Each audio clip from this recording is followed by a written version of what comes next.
Well, good morning, everybody. I hope we remember how to do this. It's been a while since we've sat in this room at this table, but we're delighted to be able to do it today. I'm happy to be with my colleagues, and there's just I think a really encouraging atmosphere. I noticed it yesterday on the floor, and I feel it again today. We did a lot of good work toward the end of just before we broke for the recess. Got plenty of work still to do, but I'm encouraged that we're more than up to that, and we're delighted to kick it off with this hearing. In March, our committee, you'll recall, our committee held its first oversight hearing on the bipartisan infrastructure laws, drinking water and wastewater provisions. Today, we're going to expand upon those efforts, focusing on the law's drinking water programs. Nearly 2 years after becoming law, bipartisan infrastructure law is helping to make clean water a reality for millions of households, for schools and child care facilities across our country. And as the benefits of this law continue to become a reality in more and more communities across America, our committee is anxious to hear from stakeholders about how you believe this work is progressing, and if we can make any improvements. As my colleagues have heard me say again and again, everything I do, I know I can do better. I think everything we do, we know we can do better. Investing in our nation's water infrastructure is deeply personal to me. Growing up in West Virginia and Virginia, my sister and I lived near rivers and streams like Beaver Creek, right across, not even 100 feet from our house. But just outside of Beckley is a stream that was contaminated by septic tanks and other waste. Later, I would attend Ohio State University as a Navy ROTC midshipman, and Ohio State is about a 2-hour drive south of the Cuyahoga River, which famously caught fire in 1969. I remember I was down in Pensacola, Florida, as a brand new, newly minted ensign, reading on the news that the Cuyahoga River had caught on fire. I couldn't believe it. But it did, and the question is what we're going to do about it. Both of those experiences ingrained in me the importance of water in our daily lives. And from protecting our beaches and wetlands to maintaining our service lines and other ports, clean water is critical to our health and our nation's economy. As many of us know, Matthew 25 calls on us to care for those who are in need, the least of these, including giving those who are thirsty something to drink. I believe that includes a moral obligation to ensure that all Americans have access to clean, safe, and reliable water services.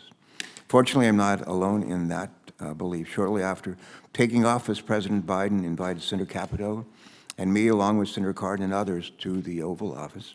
He tasked us with leading the charge on updating our federal infrastructure investments, including our highways, our bridges, and our water systems. As many of you may recall, we rolled up our sleeves. We got to work after that meeting. Senator Capito, Senator Duckworth, Lummis, Cardin, Kramer, and I, along with our staffs, worked together to draft the Drinking Water and Wastewater Infrastructure Act. We advanced this bipartisan infrastructure legislation out of our committee unanimously and later passed it in the full Senate by an 89-2 vote. I will never forget that day, and an 89-2 vote on something that came right through our committee and something that we're enormously proud of. That water bill, combined with our committee's historic highway legislation, served as the foundation of the bipartisan infrastructure law, which President Biden signed into law in November 2021, a day that many of us will long remember today. What a day. To date, the bipartisan infrastructure law is the single largest water infrastructure investment in our nation's history. Through that law, Congress is investing an unprecedented $55 billion to improve drinking water and wastewater systems in communities across our nation, including replacing lead service lines and addressing emerging contaminants. And it was fully paid for. Still, there's more that needs to be done and more that can be done. And my hope is that today's hearing will allow us to gain a deeper understanding of how the implementation of those historic funds is going.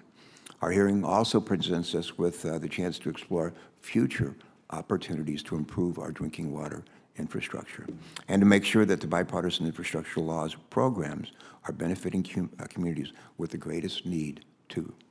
And while I'm excited to hear from all of our witnesses, I want to take a moment and welcome back Keisha Powell to the EPW committee. And for those who don't know, Ms. Powell testified before a committee in 2021 when we were drafting the water portion of the bipartisan infrastructure law. And her testimony was instrumental in moving that package forward, and we look forward to hearing your perspective on the law's implementation today. As I mentioned, this is not our first hearing on examining our nation's water infrastructure needs. It won't be the last either.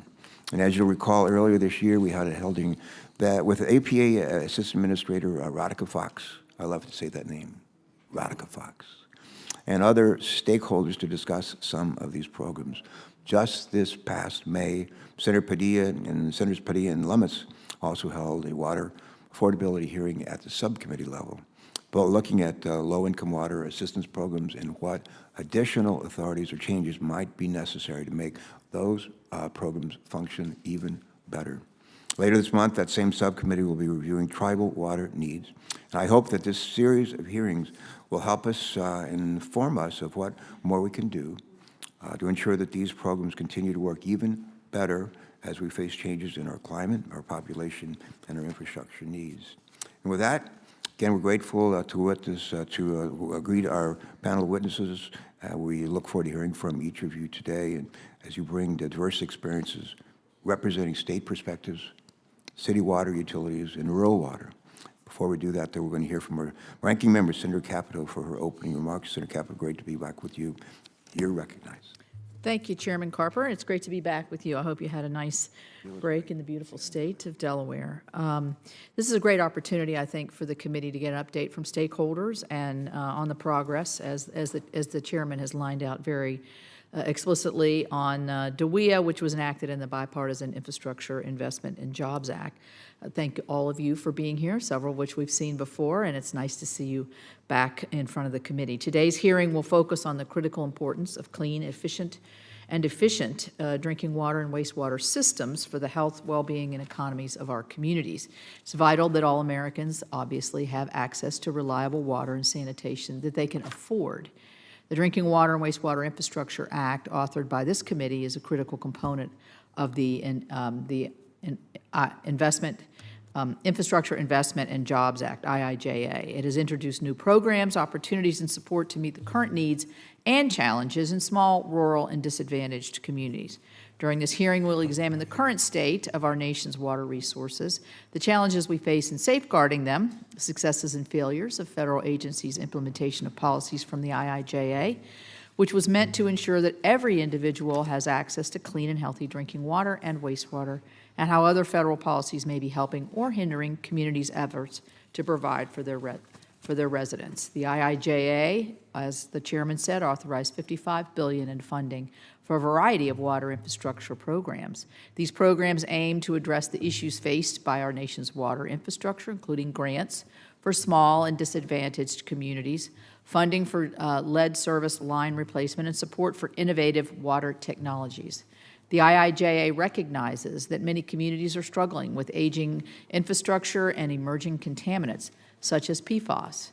Small, rural, and disadvantaged communities often lack the necessary resources and technical expertise to tackle these challenges, leaving them vulnerable to water quality issues and also public health risks.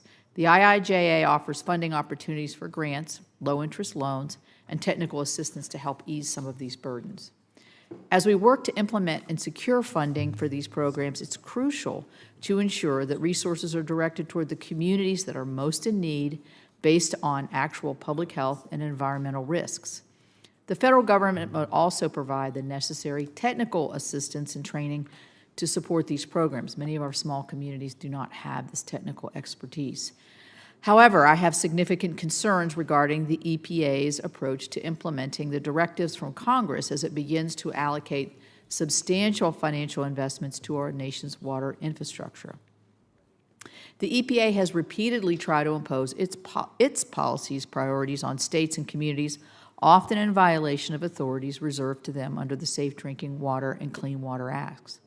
Regulatory obligations to meet vague environmental justice goals and inconsistent and untimely imposition of Build America, Buy America waivers have led to delays, cost overruns, and legal uncertainty. These unnecessary obstacles imposed by federal regulators are especially inappropriate when elevated inflation eats away at the historic infrastructure investments that America needs and that were demanded of Congress. Additional threats to reliability and affordability may come from other environmental regulations.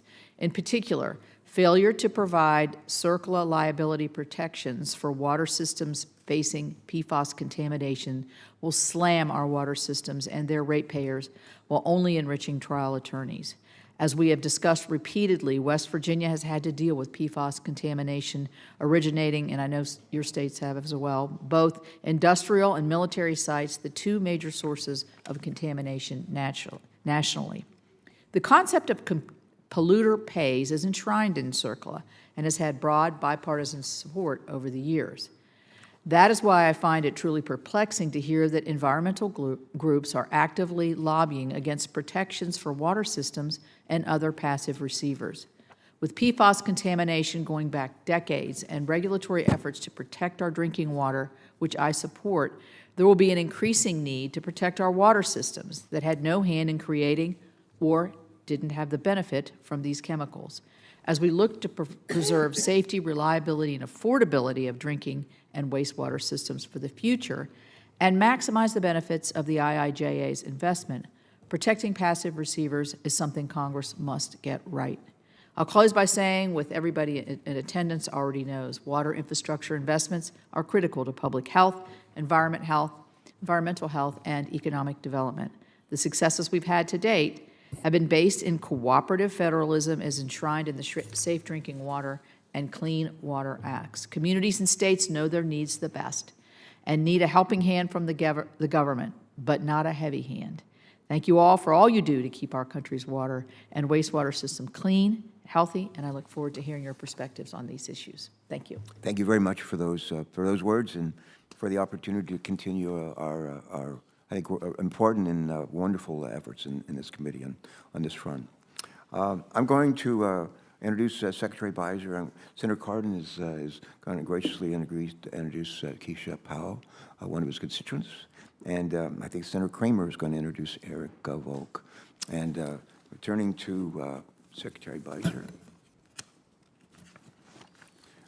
Secretary Beiser is the Secretary of the North Carolina Department of Environmental Quality. My wife sends her best. My wife's in North Carolina, Appalachian State graduate. She sends her best. But the position that you hold is a position that you've held, I think, since Governor Cooper appointed you to that leadership role, gosh, about 2-3 years ago in 2021. I believe this is your second tour of duty at the agency, having previously served as the department's Director of Legislative and Intergovernmental Affairs.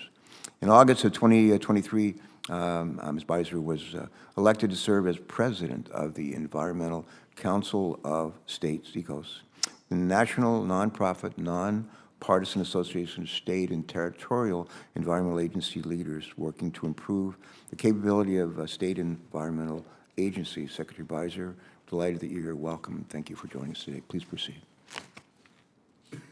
Now, before you do, maybe I should introduce the other two witnesses. No, we'll hold off on that. You just go ahead, and then we'll come back and let Ben introduce Ms. Powell and Kevin introduce Eric. Okay, go ahead. Well, thank you, Senator Carper, Ranking Member Capito, members of the committee. I really appreciate the opportunity to be here with you all today and talk about the Infrastructure Investment and Jobs Act and the transformative investment that it has helped enable in North Carolina's water infrastructure.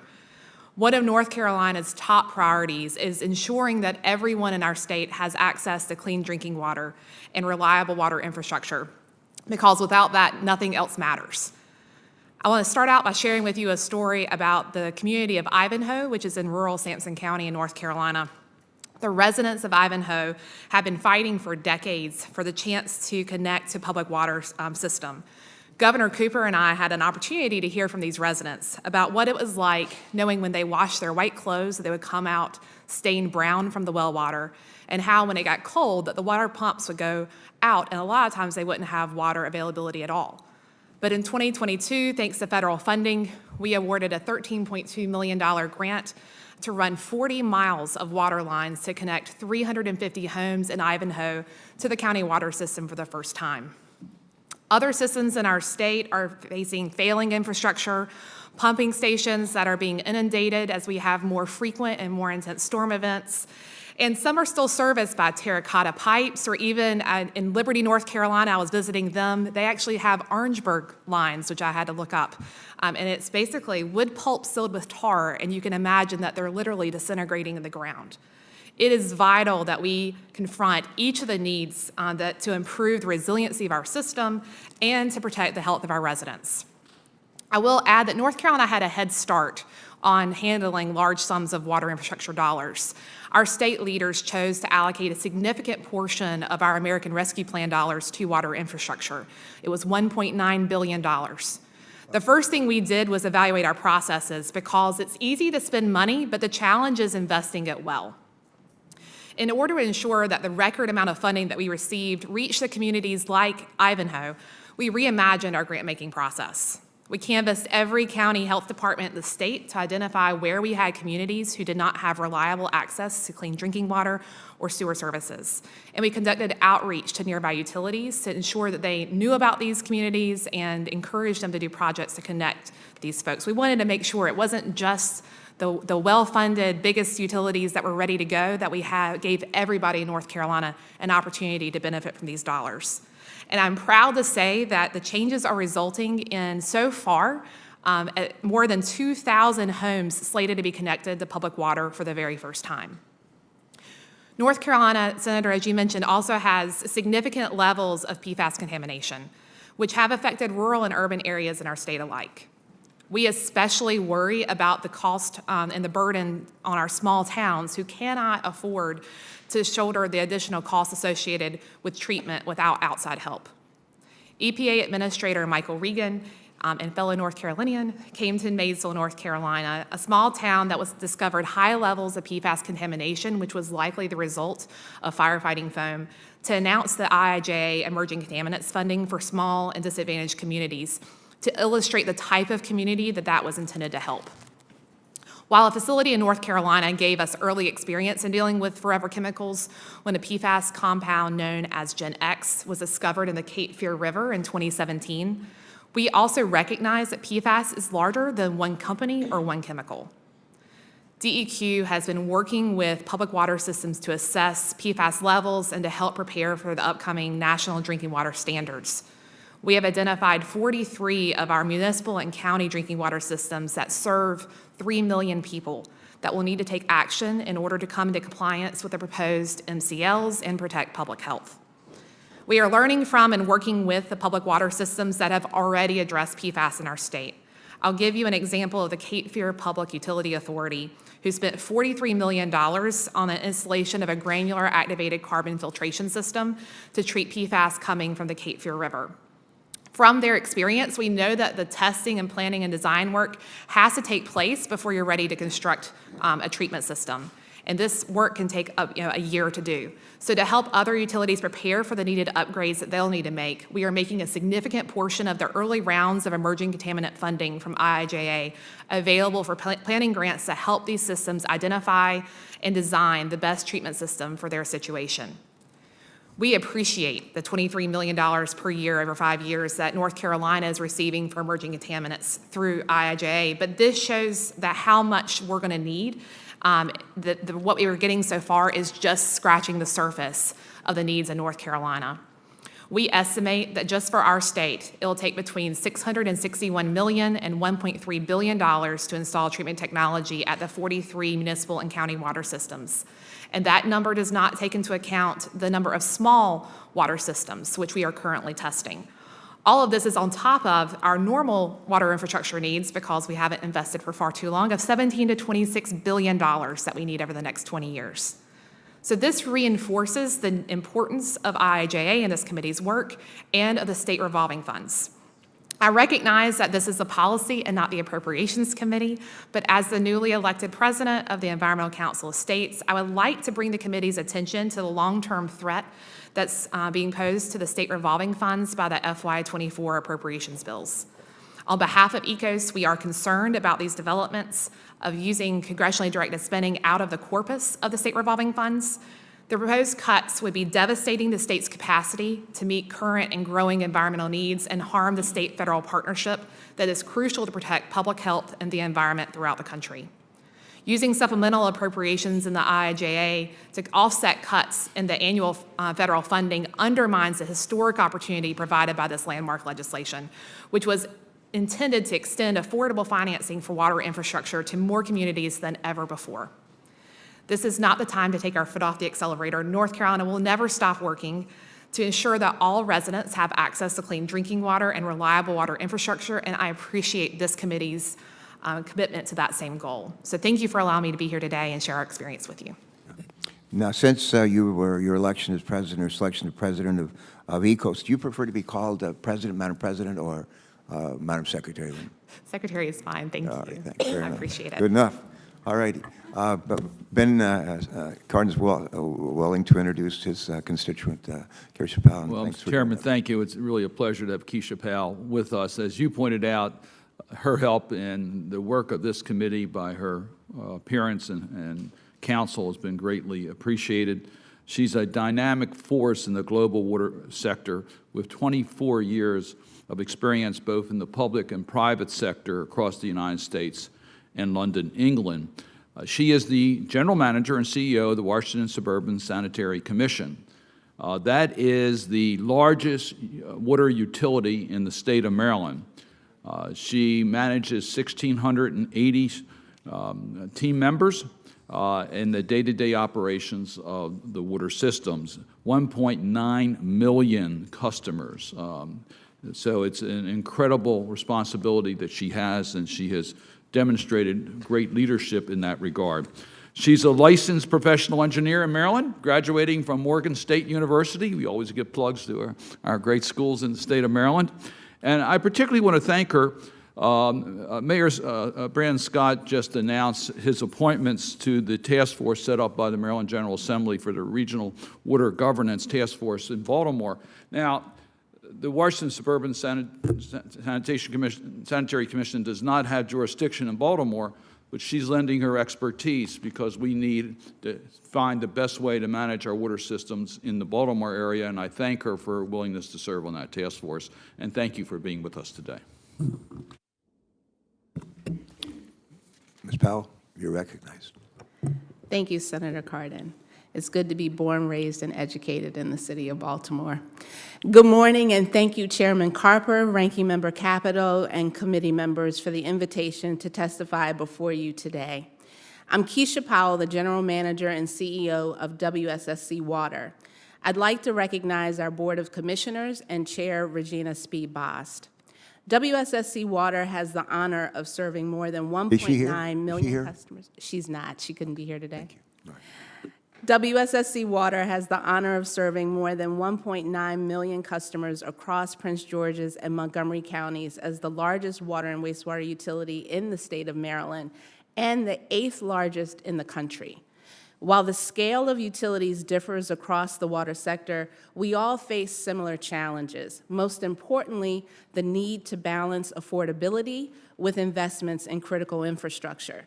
So the passage of the Infrastructure Investments and Jobs Act made us all hopeful that the historic funding levels would unlock the ability to ramp up required investments. Thank you, committee members, for your leadership and vision. I am happy to report that we see progress because of the IIJA. Overall, we have received a total of $60.3 million because of the increased appropriations in clean water and drinking water SRF funding, with over 30% being given in loan forgiveness.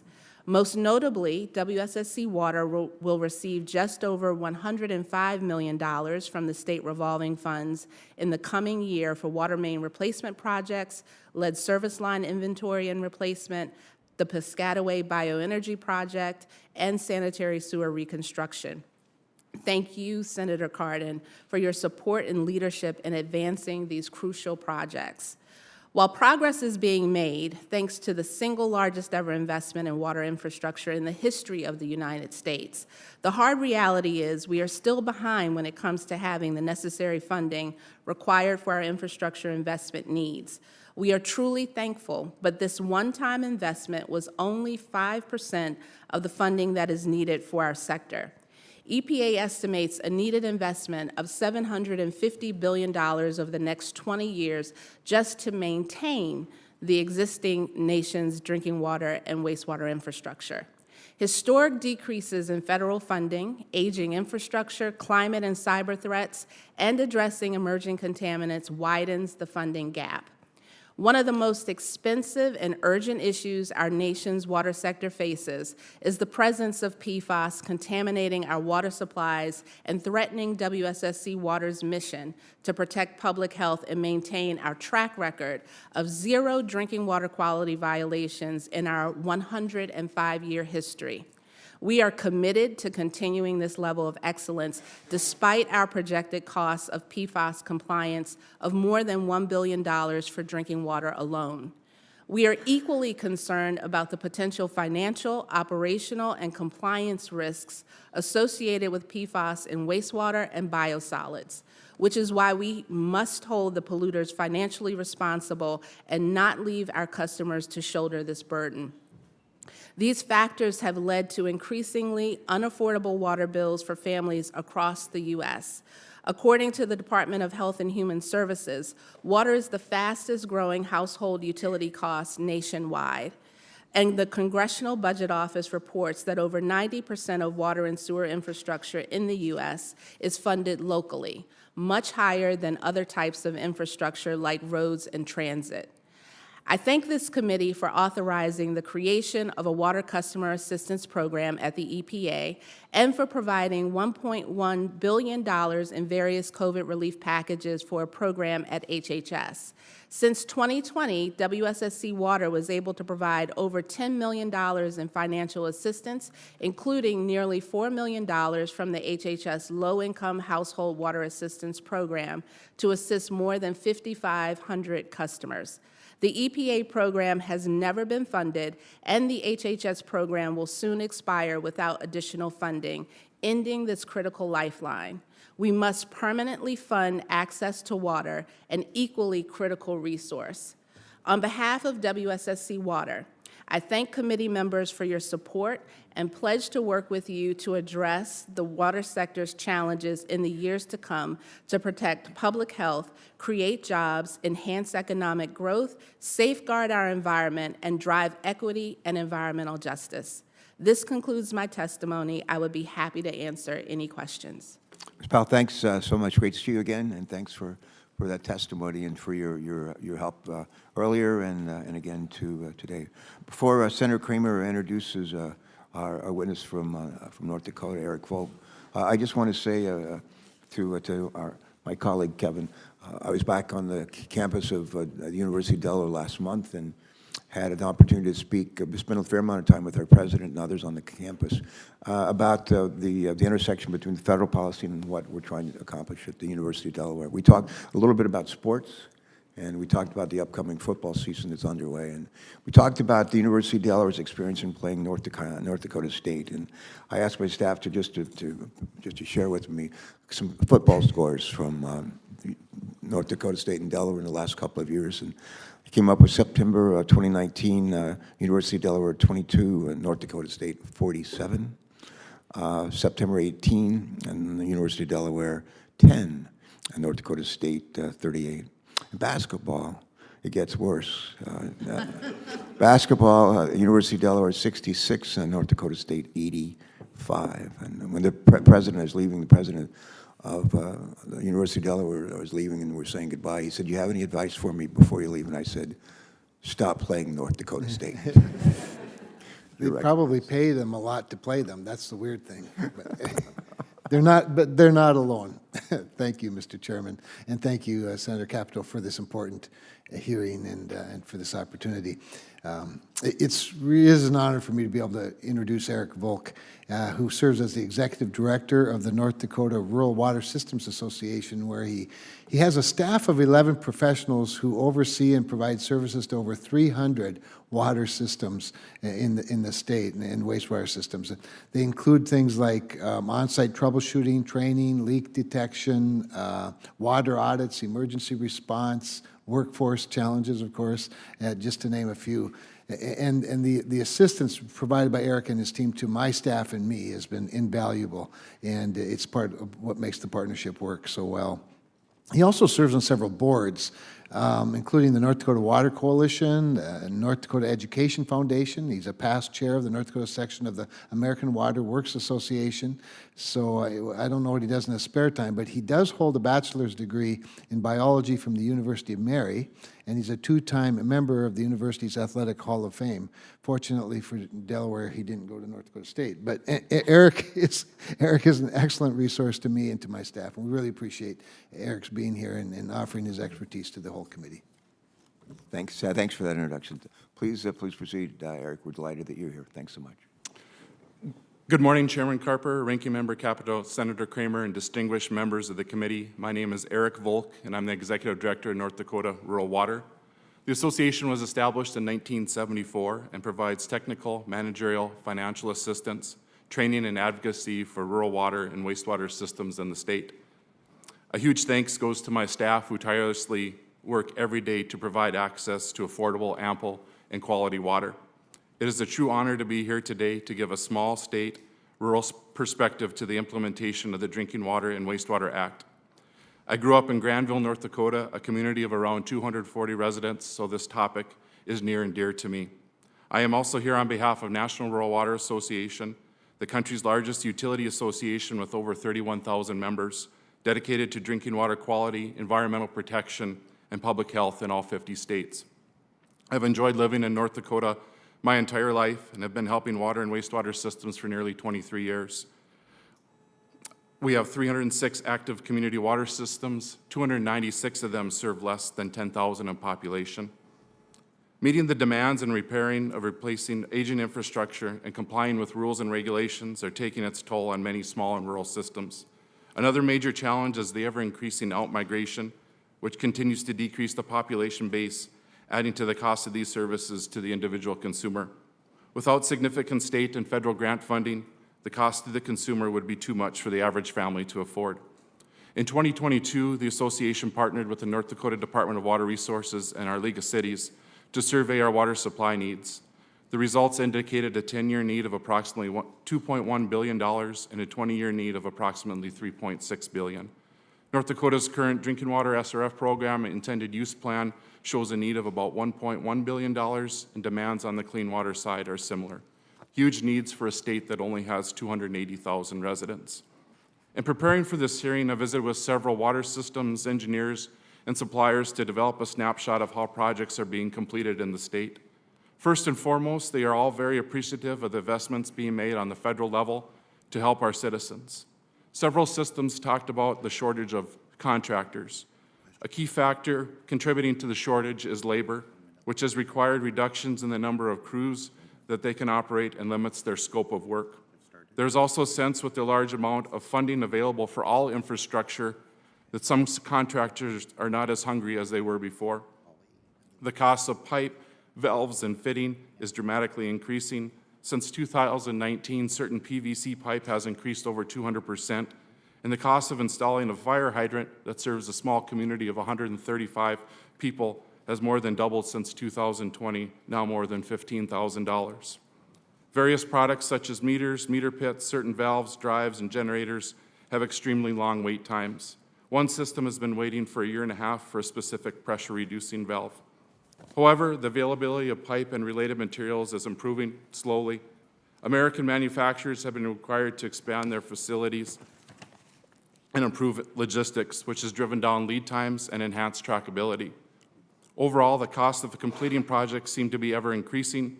It is very hard for small systems to properly plan for and complete projects under these circumstances. Another important aspect of the IIJA is the multiple technical assistance provisions and set-asides included by this committee to help communities that lack the financial, managerial, and technical capacity to access SRF programs. Rural Water is proud to be the trusted resource and technical expert for small, rural, disadvantaged, and tribal communities to comply with EPA regulations, avoid EPA fines, and access the historic water infrastructure funding for safely operating our utilities. The regulatory burdens surrounding PFAS are another challenge facing water system, which we are extremely supportive of the Water Systems PFAS Liability Protection Act introduced by Senator Lummis. This legislation aligns with the goal shared by all rural communities to eliminate PFAS from the public drinking water while preserving the essential polluter pays principle for cleanups under the Superfund law. Finally, the water sector workforce problem is daunting, with over 50% of our water workers estimated to leave the next 10 years. Alongside strong support from Ranking Member Capito, Rural Water has established an apprenticeship program for operators. As of this year, 36 state rural water associations, including North Dakota, have completed the rigorous process of obtaining federally approved apprenticeship programs and are now attracting, training, and retaining the next generation of water workforce, with over 600 apprentices enrolled or graduated so far. Thank you, Mr. Chairman and members of the committee, for giving me the opportunity to share Rural Water's perspective today. We appreciate the many opportunities you have provided rural America in crafting federal water legislation and policy. Mr. Volk, thanks very much. Our thanks to all of you for your testimony today. I'm going to lead off the questions and then yield to Senator Capito. There's another hearing going on in Homeland Security and Governmental Affairs on postal issues that are important, and I may have to slip out for a few minutes to go there as well. But as I mentioned in my opening statement, the bipartisan infrastructure law provided more than $55 billion for drinking water and wastewater improvements, the largest investment in our nation's history, which is in addition to the significant investments Congress has made through the American Rescue Plan. Even then, we knew that this was only a down payment, and the continued need is clearer now. This past April, EPA released its most recent drinking water infrastructure needs survey and assessment, which estimated that the 20-year national drinking water infrastructure need is a staggering $625 billion. That's $625 billion with a B. My question is really a question for each of you. The question, I'll start off, if I could, with Secretary Beiser, also known as President Beiser. Please share with us, if you would, some of your beliefs with respect to the bipartisan infrastructure, your experience with respect to the bipartisan infrastructure law's funding, what you've been able to achieve with that funding in North Carolina. Tell us a bit about the financial gap, if any, that remains in your efforts to address water infrastructure challenges. You've spoken to this already, but you can reiterate it if you will. Repetition is a good thing. Thank you. Go ahead. Thank you, Senator. Thank you for that question. You know, one of the things that we think about a lot in North Carolina is that people don't tend to think about water infrastructure unless they turn on their faucet and water doesn't come out, or they don't have clean water, they have to boil water, or if they can't flush a toilet, right? That is when we typically think about water infrastructure. And so as a result, we have underinvested for decades in our systems. And so this piece of legislation has provided a huge shot in the arm for us. You mentioned that the EPA needs survey is identifying, hundreds of billions of dollars in additional needs. That is true in North Carolina as well. So we have a 2017 study that we are in the process of updating right now because it doesn't take into account some hurricanes that we dealt with that estimated our needs at $17 to $26 billion just for our basic water infrastructure. So that's not including looking at the needs associated with upgrading our drinking water to deal with PFAS and protect public health. So that's quite significant. To give you another dollar figure, we were only able in 2023 so far to fund 9% of the $2.6 billion that have been requested by our local utilities thus far. And that number has held pretty steady for the past few years. We've had a record investment, which is wonderful. I mentioned the $1.9 billion from the American Rescue Plan on top of the wonderful funding we are getting from IIJA. And we are working hard to make sure that that funding is reaching every community that needs it in the state. And that means, as I mentioned earlier, not just rewarding those who are first in line, but making sure that we have strong technical assistance. North Carolina has a lot of small and rural communities, a lot of poor communities, and we want to make sure that that funding is reaching those communities as well. I'm going to ask you to hold it right there. You said that's a lot. And you got it, certainly got our attention. All right. Ms. Powell, same question, if you would. Certainly. I think overall our experience in working with stakeholders to make sure that we got off to a good start with implementing the bipartisan infrastructure law has been a positive one. We understand that there had to be guidance provided up front for implementation, and certainly for the state of Maryland, they took some time to update their definition of disadvantaged communities to make sure that that funding is going to support those communities across the state. We are starting to see funding, as I shared in my testimony, from IIJA, and we are starting to see some principal forgiveness. But what we talked about in the hearing before was that we needed to see more funding in the form of grants and not loans. Many communities cannot afford loans, and for us, ourselves, we're financially constrained as well. It counts against the debt that we are taking out for our capital program. So there's still a funding gap there. We submitted a list of project requests worth $800 million, and we're projected to receive $105 million. So we're still shy of the need. I think it has been very good that we've been able to assist customers that need assistance getting their bills back in good standing from impacts during the pandemic, but those impacts existed before the pandemic and continue to persist. The last thing I'll stress, if I could, is just we talk a lot about investment in infrastructure. We can't forget about the people that run the facilities and fix the pipes. We also have to invest in workforce. Good. Thank you very much for those words. Mr. Volk, and then I'll turn it over to Senator Capito. Thank you, Chairman. Our SRF group has been working very hard to navigate through the new rules and regulations to get the money out as best as they can. Visiting with them in the last couple weeks, getting a lot of the money out to all sorts of systems, and I have in my written testimony just a snapshot of those systems, both on the clean water side and on the drinking water side, from our very small up to our largest community of Fargo. All right, thank you. Senator Capito. Thank you, Mr. Chairman. I am going to, because there's lots going on, I'm going to yield my first opportunity to question to Senator Bozeman. Well, thank you very much. I appreciate that. I've got to run to a farm bill here. It's important to you, and I think to the witnesses. But I wanted to just ask one question really quick regarding, as ranking member on agriculture, to Ms. Beiser.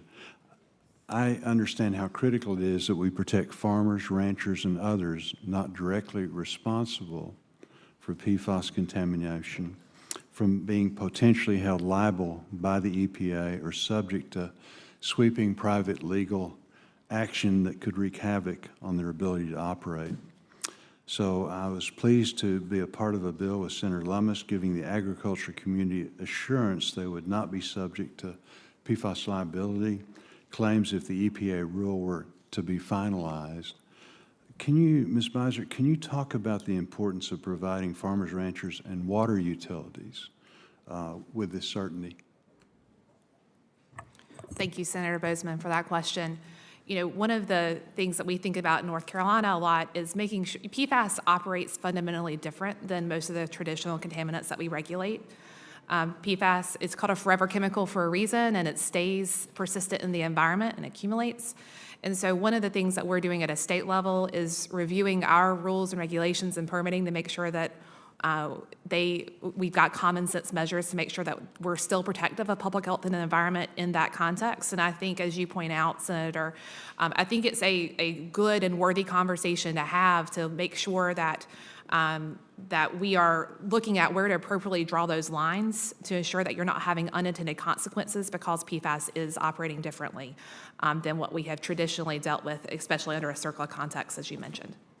So if they did go all the way down, farmers, ranchers, water utilities, what effect would that have on North Carolina? So I'll say, as a strong agricultural state, I always think about our farmers, but I also think about our public water systems. And one of the main areas I think about is ratepayers are already paying for treatment costs to make sure that their water meets federal drinking water standards and is safe for public health. And so I would hate to see a scenario where we have public water systems, ratepayers essentially, on the hook twice. Right. So thank you for your question. No, good. Thank you very much. Thank you all. Senator Cardin. Thank you, Madam Chair.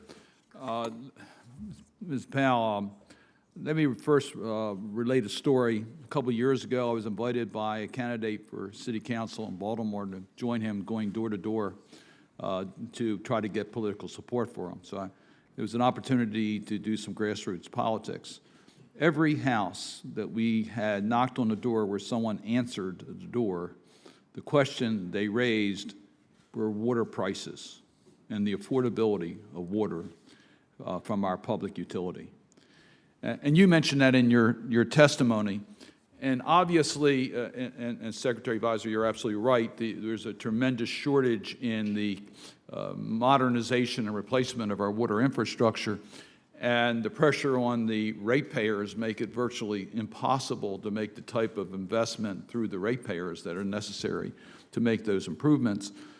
But we're stuck with the current circumstances where these rates are way too high on affordability. Now, we have the LIHEAP program for other utilities, and you mentioned in your testimony, Mrs. Powell, that you've used the COVID relief funds that were provided under HHS, and the bipartisan infrastructure bill contained a provision that I sponsored with Senator Wicker and Senator Stabenow to allow us to develop a pilot program on affordability with help for those that cannot afford it. So could you just go into a little bit more detail as to the need on affordability as to the customers in your region struggling to pay their current water bills, let alone if additional responsibilities are imposed upon them because of the challenges that you've mentioned? Yes, sir. Thank you, Senator Cardin, for the question, and thank you for your leadership on this issue as well. Since the start of the pandemic, WSSC Water has applied over $10 million in financial assistance to 5,500 customers through a variety of federal and state funding sources, including $3.75 million just from LIHWAP alone, which has helped over 4,000 customers. So the federal low-income household water assistance program has been another opportunity for us to assist customers that have needs. And as I said, those needs existed before the pandemic because rates have been increasing, and they will continue to persist after. Right now, we have over 90,000 customers that are behind on their water bills, leaving more than 51 million in arrears.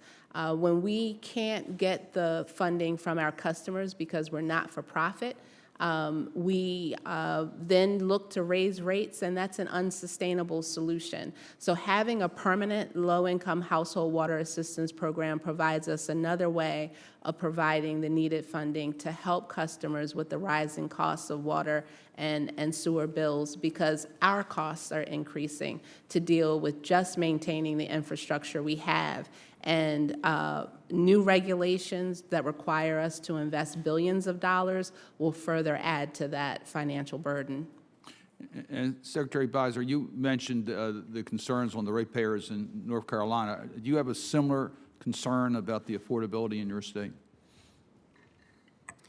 that is something we think about a lot. We want to make sure that water is affordable. This is something that we think about in the context of PFAS as well. I gave the example of the Cateford Public Utility Authority. Their customers are now paying an extra $70 per month, per year, $70 per year to pay for that treatment system. So we are thinking about this all the time and looking at how do we make sure that everybody's at the table to help so that the ratepayers don't shoulder the entire burden.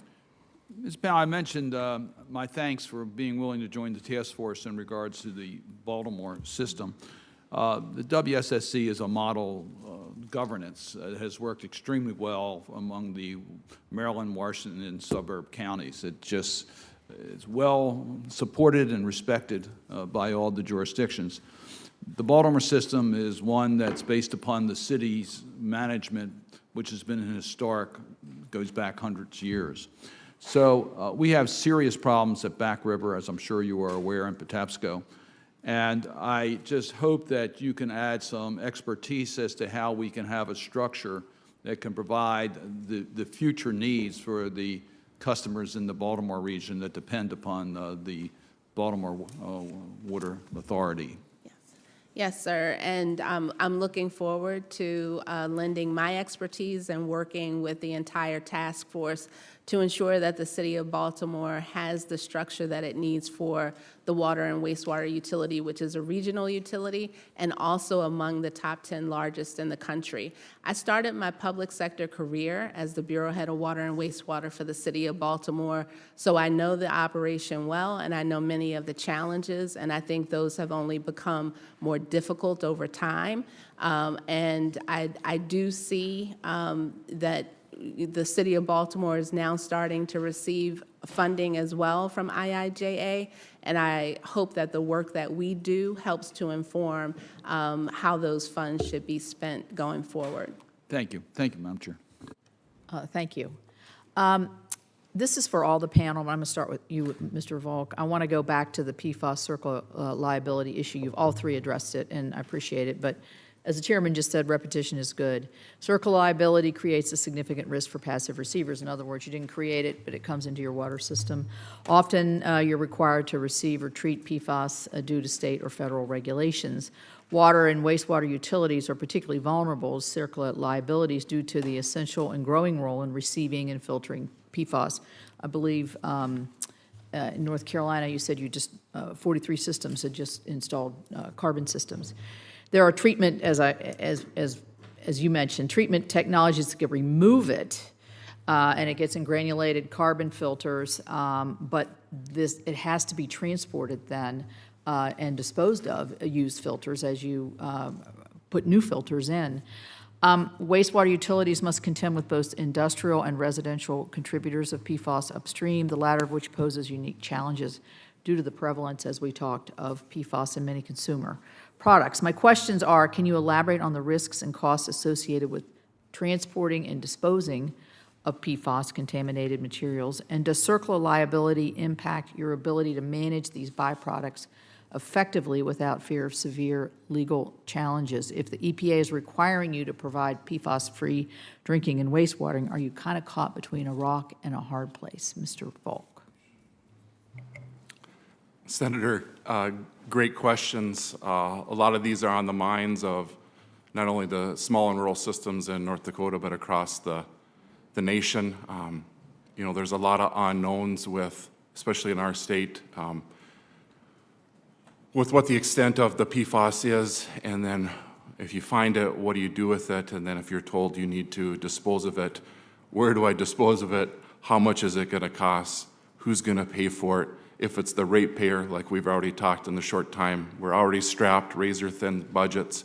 That's where being exempt from the liability would be an extreme help to water systems, where they're, just like you said, the passive receiver. They didn't profit from the PFAS, but now they're responsible for that, exactly. And you know, have you tested your water systems in North Carolina? Yeah, Senator, they have done a couple years of testing. North Dakota, we've been lucky, knock on wood, that it's come back with very few positives across the state.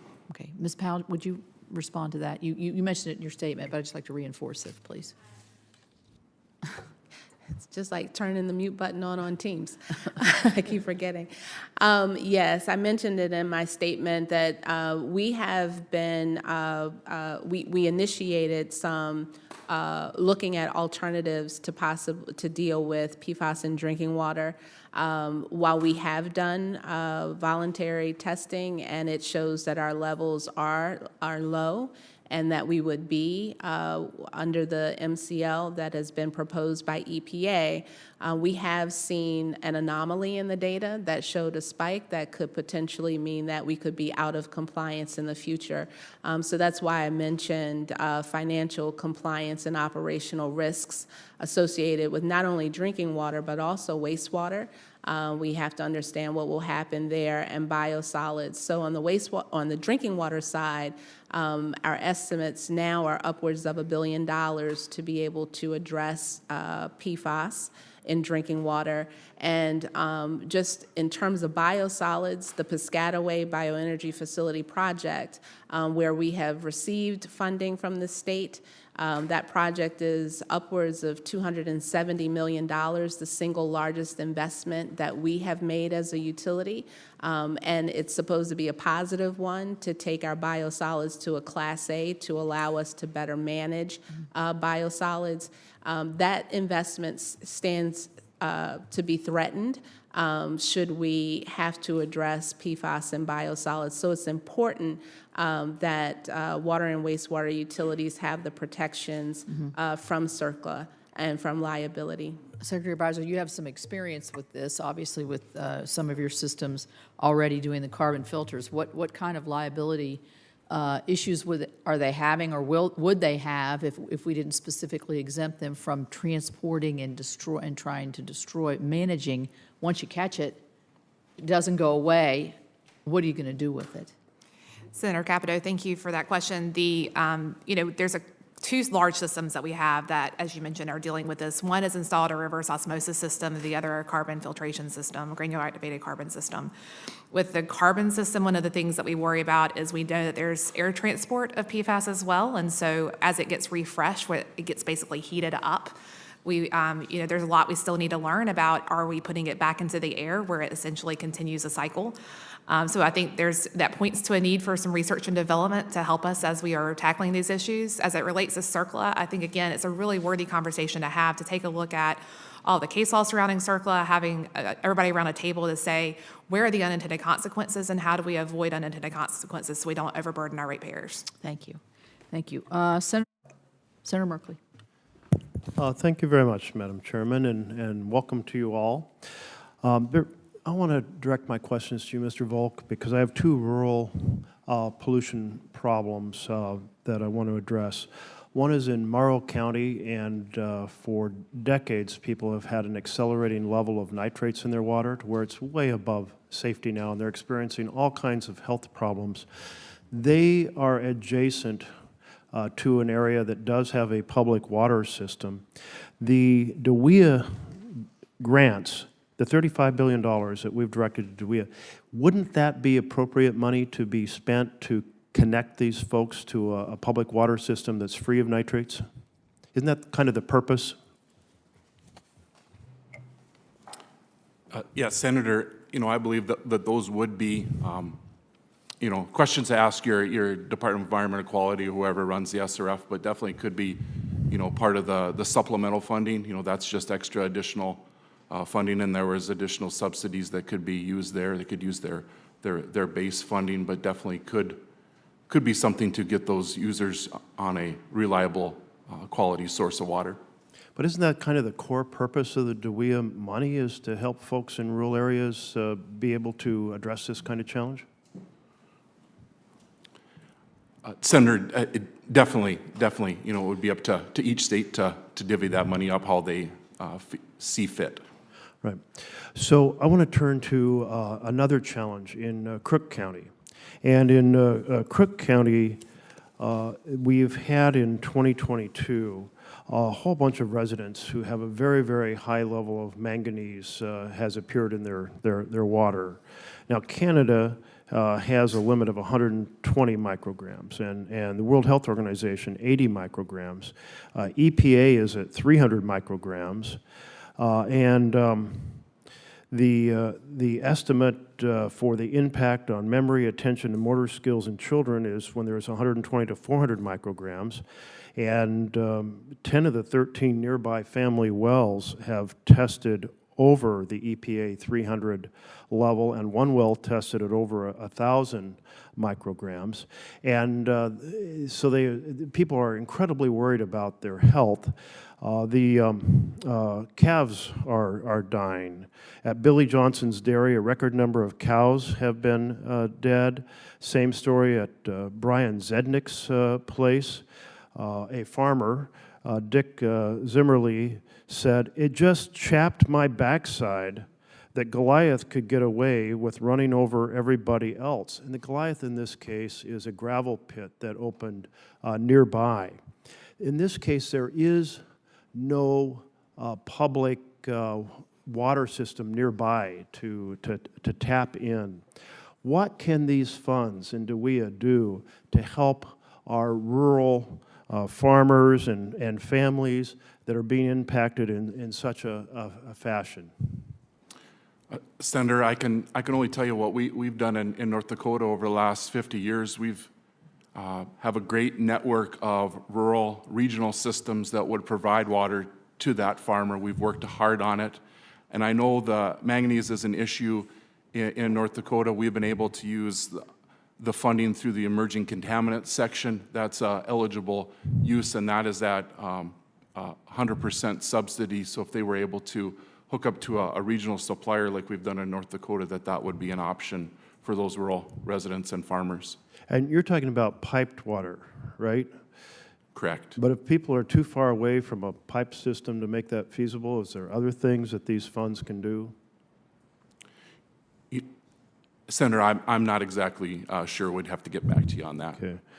Well, Madam Chair, I just want to provide for the record several articles about both the nitrates in Morrow County and the challenge faced there for health, and also about the manganese in Crook County. I think these two instances are examples of the sorts of challenges that people face. And it isn't just the farmers and ranchers. The families' water systems, that is, as there's their pipes, their filters, their water heaters, their toilets are filling up with black sludge, massive corrosion of their pipes. They can't sell their homes. They're afraid to raise their children, but they can't afford to move. It seems to me like these are exactly the sorts of things that we're trying to provide funds for in DeWiA to assist, and I want us to find a way to help these communities out. Without objection, we'll submit Thank you. those in the record. Senator Kramer. Thank you, Madam Chair, and again, thanks to all of our witnesses for being here. Eric, thank you for your expertise. I'm gonna get to the sort of what was one of the process issues, and I think actually in some respects, Senator Merkley's questions are about the program in general and how states can use the various stacks in the appropriate ways. One of the areas, and we've talked a lot about the State Revolving Loan Fund, obviously, but one of the areas with regard to the State Revolving Loan Fund and the bigger system is in the area for rural people like me. And by the way, this applies not just to water, but certainly to the highway piece of it as well, and that is to have a formula that consistently recognizes rural states and the unique needs of rural states, and we don't have a formula that simply sends all the money to large population centers. Obviously, we're talking about a multiple use system that connects, and I appreciated your illustration actually to Jeff with regard to the regional systems in North Dakota that work together. Could you maybe speak a little bit to the importance of the formula piece of this, because the formula is often challenged when it's time to reevaluate and reauthorize the programs. Maybe you could speak to that. And then you said something in your opening statement too I'd like you to speak a little more to, and that is the technical assistance piece. In all my years in Congress, whenever this came up, the thing I hear the most from the rural systems is the value of technical assistance. How if you even know how to apply for a grant, it helps perhaps get the grant. And maybe speak to those two things, the formula and then the technical assistance piece of it. Thanks, Senator Kramer. Yeah, definitely on the formula and coming from a a small state. We would love any changes or anything that, wouldn't harm small states with limited population. Just because we don't have the residents doesn't mean we don't have problems. We have our unique problems, whether it's miles of pipe between rural customers, an extremely short construction season. I'm looking forward to getting back to our cool temperatures, and North Dakota has been extremely warm here in DC, but definitely just, normally as a small state, we get minimally funded, and we're okay with that, just as long as we're not adversely affected by any formula change based on a population alone. And then with the technical assistance, that's the heart of our association. We've been around since 1974, helping when they were first starting rural systems in the state, and morphed into training, technical, managerial, and financial assistance to all the water and wastewater systems in the state, where my staff is going in there day in and day out, helping with finding leaks, fixing things, helping them fill out loan applications, helping them connect to the funding sources, helping them hire an engineer if they don't have that. In some of these very small systems, you even have part-time staff or volunteers. So the technical assistance is really, to us, it's the boots on the ground. They know us. We live in their communities. We live in the state, and we're not there one day and never to be seen again. We're there for the long haul. Well, I might even just follow that up then with the next point. So the technical assistance, it seems to me, helps 11, I still sort of marvel, at 11 professionals with over 300 systems, and I think what you've just described is a way that you maximize those resources. But that doesn't change the fact that there is a pretty significant workforce challenge. There is in every industry. I don't know one yet that's, Space Force is doing well, I guess. But beyond that, there is a serious workforce problem in this country. And I think in your testimony it was where you said that you expect something like 50% of the workforce in your industry will be leaving within 10 years. What are you all doing? We'll start with you, and then each of you can answer shortly. But what's the plan? How do we deal with this, or do we just recruit more humans? Yeah, Senator, and part of that problem that we're trying to address is with our apprenticeship program. So with National Rural Water's help, we have the standards set up, and like I said in my testimony, there's 36 states, and North Dakota is one of them. We're relatively new in the process of apprenticeship. We have a workforce development coordinator. He's hired on, helps with systems, help navigate through all the rules and regulations of the apprenticeship program. Just trying to, change the narrative in our business, where in small town North Dakota, it's usually if your operator leaves, who's the next person up?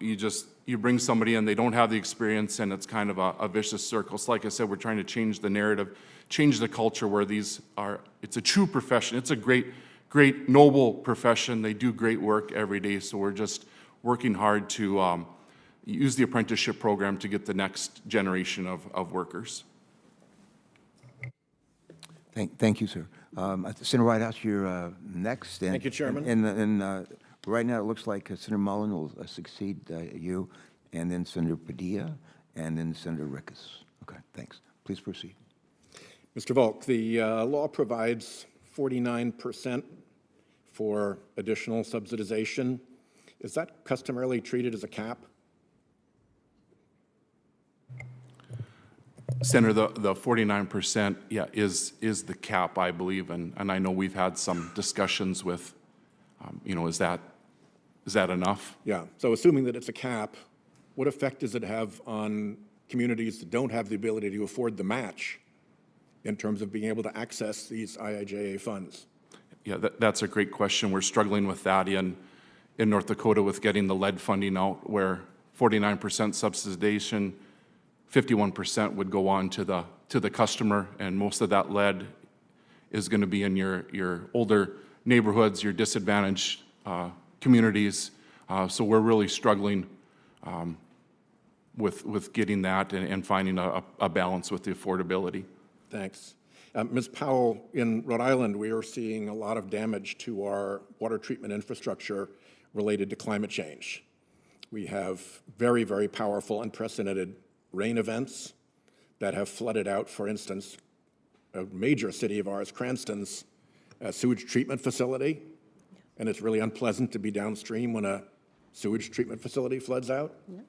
Narragansett has had to build a dike, a berm, around its oceanside sewage treatment facility. Warren, another town, is having to plan a very expensive move with intermediate protection of its water treatment facility.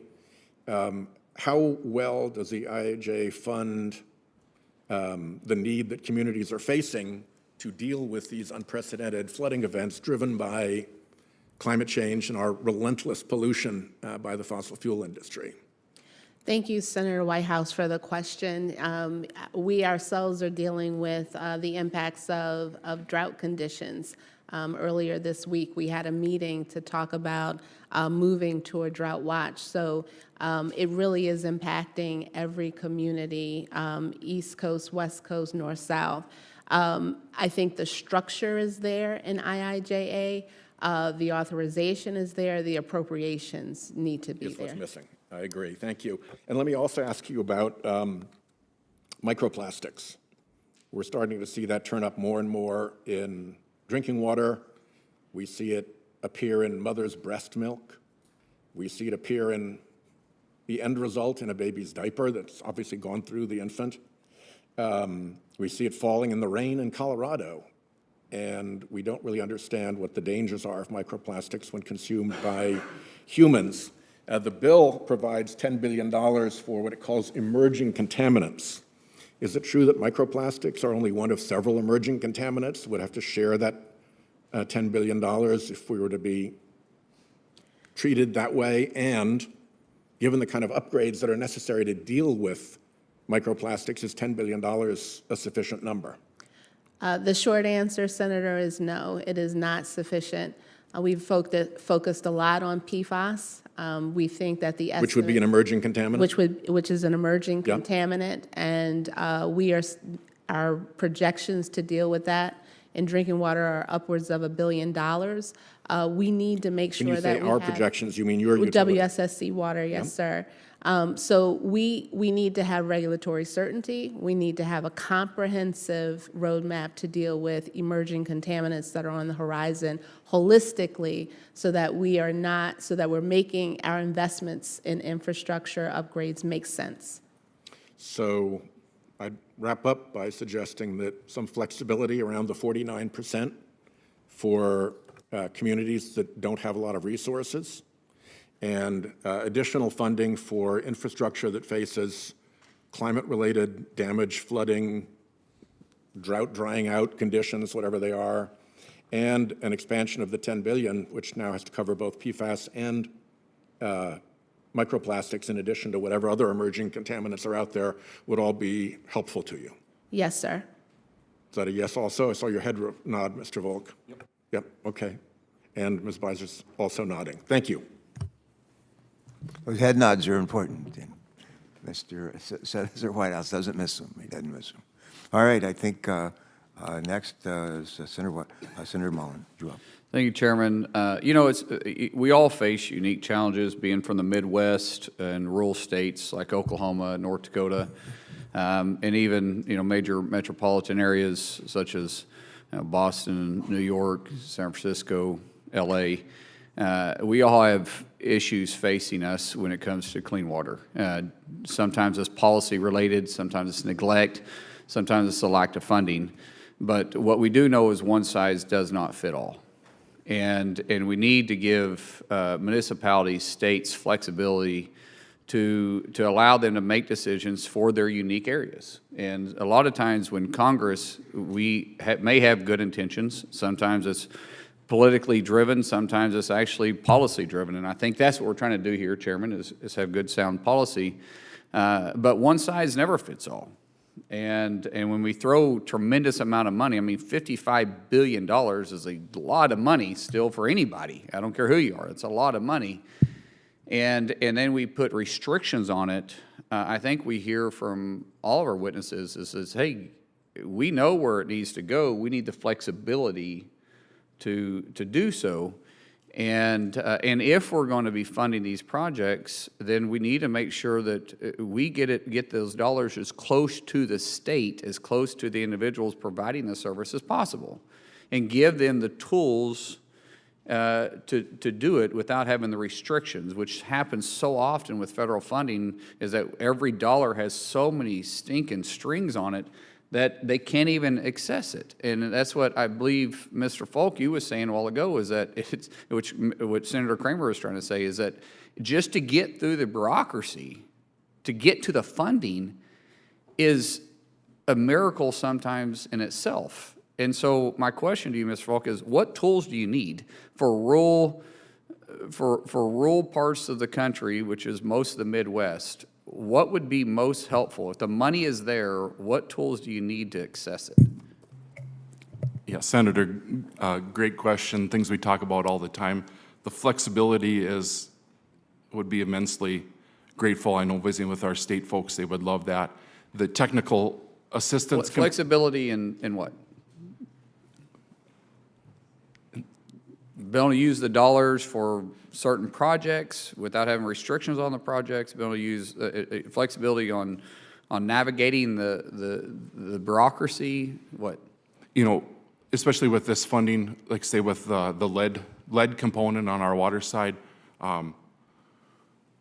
we run the risk in our state of maybe not spending down our first tranche of money as quickly as we can, and we can't apply for the next set of money until we spend that down.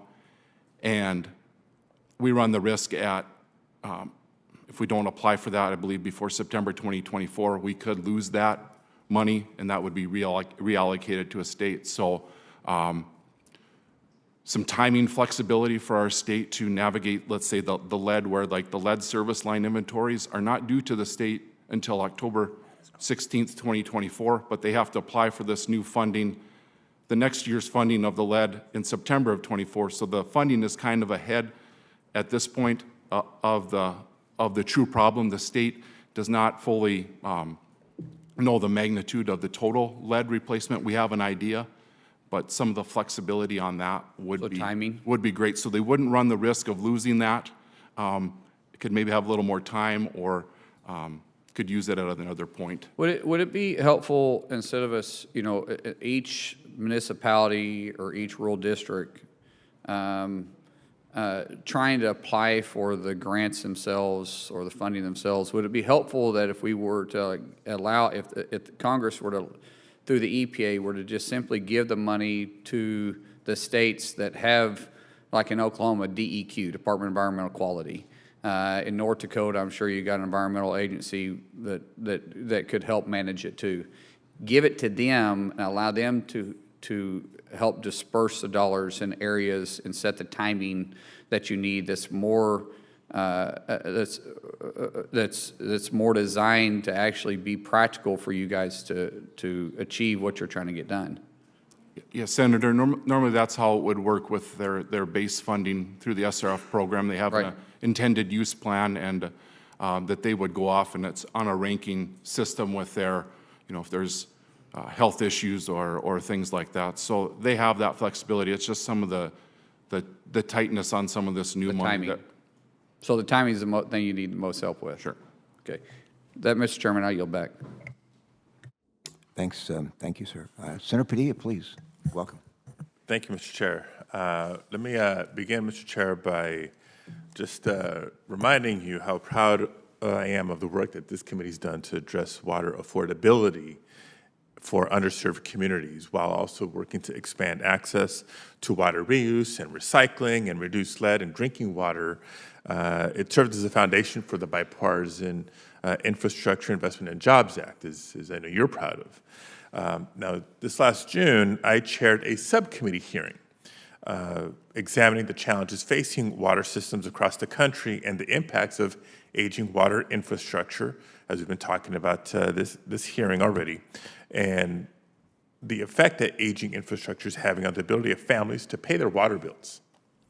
The cost of water is rising.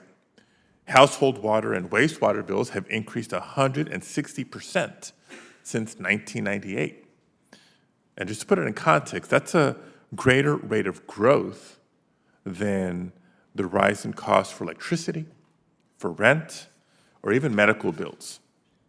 Now, in 2021, Congress created the temporary Low-Income Household Water Assistance Program in response to the COVID-19 pandemic. And we also authorized a new EPA pilot program to help water systems address low-income water affordability. The authorization for LIWAP, however, expires at the end of the month. So I know Senator Cardin talked to you, Ms. Powell, earlier about your experience in taking advantage of the resources available and what it meant for customers that were able to receive aid. But can you just emphasize for me in the committee, when the program expires at the end of the month, what you might be able to ensure that low-income customers are able to continue to afford their water and sewer bills? Thank you, Senator Padilla, for the question. At WSSC Water, we're also looking to develop new customer assistance programs and enhance the customer assistance program that we already have. But we found that having LIWAP in place, we were able to assist more than 4,000 customers with the costs of their water and sewer bills, and that helped them get their accounts back in good standing. It also helped the utility to be able to move forward with our critical mission of investing in infrastructure and our people. One of the things that we're planning to do, and we've been working with water and wastewater utilities across the country, is to advocate for a permanent program. We need the authorization, and then we need the appropriations. So you anticipated my follow-up question, which was exactly that. I know it's been a temporary program, but it sounds like you believe a permanent program should be part of a federal safety net. Absolutely, because there are some states and communities that don't have the enabling legislation for individual utilities to have their own customer assistance programs. So having a federal low-income household water assistance program akin to LIHEAP, which helps with energy costs, Exactly. We do it for natural is gas, why not appropriate for this critical resource. So thank you for Thank that. you. I won't raise the subject of PFAS. I think several of us have talked about it enough already, but I do want to associate myself with the comments, questions, and concerns raised earlier. So I'll ask instead about another issue which is not unique to California, but California seems to be Exhibit A on the need to emphasize disaster resiliency. You know, we've seen no shortage of both challenges and opportunities ensuring access to clean drinking water and safe wastewater, especially when it comes to natural disasters. Now, just last week, communities in and around San Diego faced a boil water advisory after the first tropical storm hit Southern California in 84 years. It was an anticipated hurricane, tropical depression by the time it made landfall. And this comes after a winter where we saw more than 30 atmospheric river storms flooding communities throughout the state. And yet, we're still emerging from a mega drought that has stressed water supplies, not just in California, but throughout the West. And even here in the DC region, low flows have triggered drought operations. So another question for you, Ms. Powell. How has the DC drought impacted your operations? Well, right now we have normal operations, but as I shared, we did have a call earlier this week to talk about how we will deal with the drought conditions at WSSC Water, because we're making upgrades to our Potomac plant, and we're also working to recover capacity in the reservoir that serves our Patuxent plant. We have specific limitations, so the drought conditions are exacerbating the limitations that we have to provide treatment. So it's really critical that we plan for the not only the future where water supply is concerned, but we plan for resiliency, which is why we have been working in the region to advance the water supply resiliency project that was in WRDA 2022. Thank you. Thank you, Mr. Volk. I know you've spoken about the unique challenges facing rural communities. Anything else you'd like to add on how you prepare for flooding, droughts, wildfires, any other natural disaster challenges? Yes, Senator. In North Dakota, we do a lot of planning with winter storms. Ice storms are very big, and making sure that, you know, if the power is interrupted, that all our small communities can still keep, you know, enough water, whether it's for citizens or if there would be a fire. So it is a a concern that we have in our northern climate, that, you know, we all have our uniqueness on that climate change, or climate resiliency. Thank you very much. Thank you, Mr. Chair.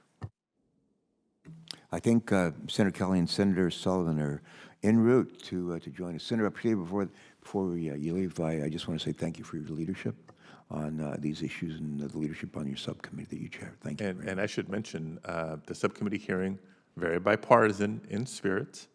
Senator Lummis is my partner on the subcommittee as the ranking member of that subcommittee, and so we're working in a very bipartisan fashion, which I know you try to do at every opportunity. Good. Well, you're a good team, so thank you. Thanks very much. Until we're joined by Senator Sullivan, I want to ask a question, if I can, maybe another question, Secretary Beiser, President Beiser. Would you please take a moment to discuss the disparity between the amount of money that companies spend to manufacture PFAS and the financial burdens on communities that must handle the cleanup of these chemicals? Thank you, Senator. My colleague in Minnesota and her agency recently did some studies on this very topic. And what they found is that it costs to buy PFAS about $50 to $100 per pound, and that the cost to remove and destroy PFAS is around $2.7 to $18 million per pound. And so there's quite a disparity between those two figures. That is quite a disparity. One other question for all of our witnesses. Cybersecurity attacks on drinking water systems in the United States are of increasing concern, as you know, for utilities in the communities that they serve, as documented by a recent report by the American Water Works Association. What additional resources are necessary for utilities to both invest in the resiliency of their systems to cyber attacks, as well as to respond to attacks as they occur? Mr. Volk, do you want to lead us off? Chairman, another great question. For an association, we strive to provide that technical on-site assistance to our small and rural communities with the cybersecurity. You know, even as rural and small state as North Dakota, we are very hooked up to the world, which can be great and which can also be a curse too when the bad actors find us. We've had some recent instances in some very small systems that there have been people that have got on there. They don't know exactly what they're looking at. Luckily, we were able to stop that. And our state is very active. We've got some very intelligent experts working on that, and we're working hand in hand with our rural systems with them. Good. Thanks for that. Ms. Powell, same question. Yes, sir. Our cyber infrastructure is just as important as the pipes in the ground. We have systems that are connected that have to be protected, and we're under attack. There are bad actors that are trying to access our systems, every water system, all the time. I think the water sector has become, is increasingly becoming a prime target for bad actors. And so the long and short of it is that funding needs to be there to support those efforts for cyber resilience as well. All right, thanks. Secretary Beiser? It's certainly a new challenge that is being presented to systems and a clear and present danger of those systems. But I think having funding for training and technical assistance, any necessary upgrades. But again, the focus should always be on public health and how we're keeping that top of mind. Thank you. All right, thank you. We've been joined by Senator Sullivan. Senator Sullivan, how are you doing? Thank you, Mr. Chairman. I'm doing nice great. to see you. Welcome. You You ready to go? Ready to go, as always. You're recognized. So for the witnesses, thank you. Just real quick on the CERCLA question, I know it's an important one. And I have a bunch of questions on some other topics, but is it safe to say that all three of you agree that there should be some element of limitation on liability, particularly on the PFAS CERCLA-related issue? Was that your testimony, Ms. Beiser? Senator, I think it's a good conversation to have to look at any unintended consequences. We want to make sure that polluters are on the hook to pay and that we're not overburdening ratepayers, for example. So I think it's a topic that's worthy of careful consideration. Okay. How about you, Ms. Powell? I do think it's important for water utilities as passive receivers Yeah. to have those protections, and that the focus be on the polluters bearing the costs. It's like airports and other entities too, that all of a sudden are seeing like they might, I mean, in my state, a lot of these entities will go bankrupt, and they weren't the reason for it. But what about you, Mr. Volk? You have a view on that? Yeah, the small and rural systems would totally agree. They should not be held responsible for that, and the polluter should pay. Okay, good. Ms. Powell, and this is really for everybody, this administration talks a lot about environmental justice, environmental equity. I saw that in your bio. I have no issue with that. The problem, and I've said it in this committee a million times before, the Biden administration has environmental justice and equity with a big asterisk. If you're an Alaska Native or indigenous person from Alaska, you don't get any environmental justice or equity. You get attacked by this administration. So yesterday, we had another outrage, illegal outrage. The administration canceled leases in Anwar despite Congress saying you had to do it.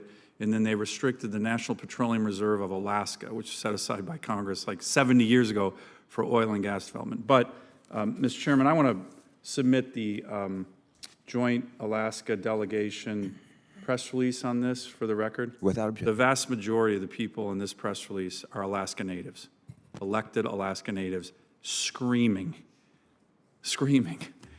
What are you doing, Deb Haaland? Why are you taking away our jobs? Why are you taking our revenue?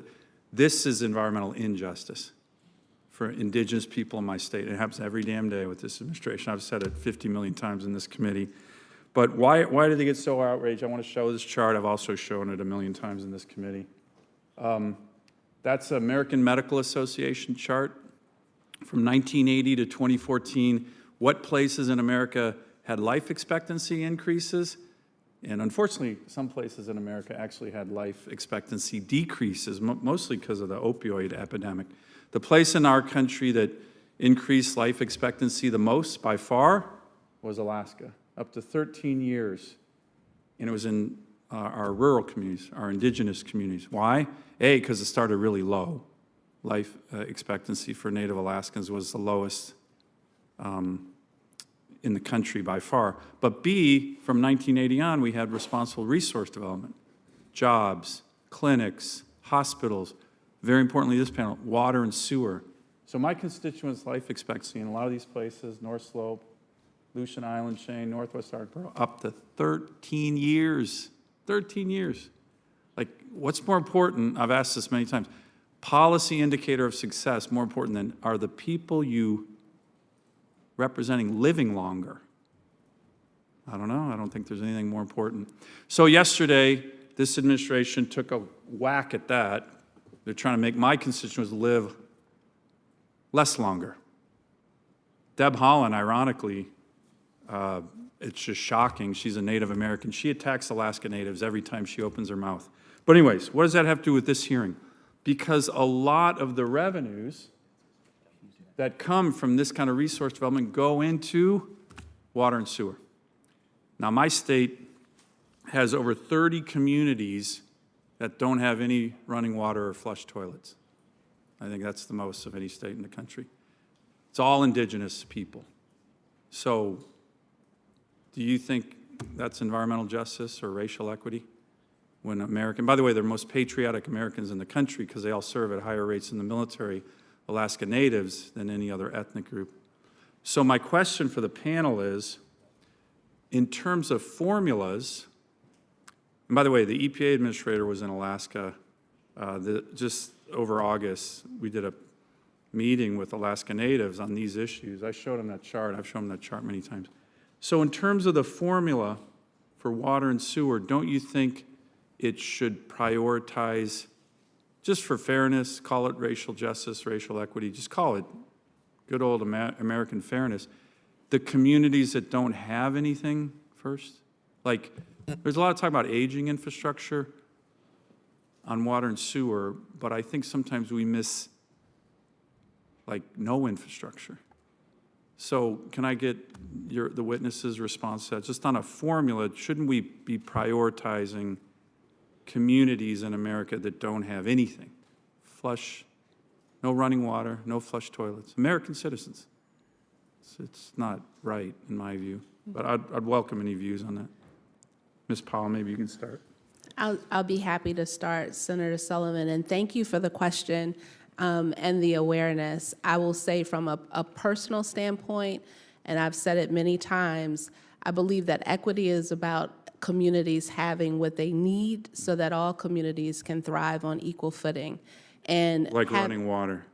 having been in the water sector for some time, I'm not here to speak on behalf of the water sector, but I can tell you I don't know anyone that believes that we should trade the needs of the unserved or underserved for the needs of the unserved. I think every community needs to have what it needs, and I think that this historic investment in water and wastewater infrastructure, or being able to provide wastewater infrastructure, needs to be fully funded. It needs to be sustainable and long-term so that every community can thrive on equal footing. Thank you. Anyone else?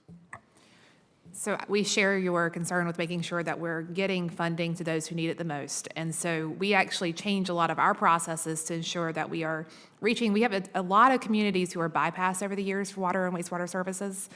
So we, in getting our funding, canvassed all the county public health departments to find out which communities did not have service or did not have access to reliable service. And then we did outreach to utilities to encourage them to do projects to connect those folks.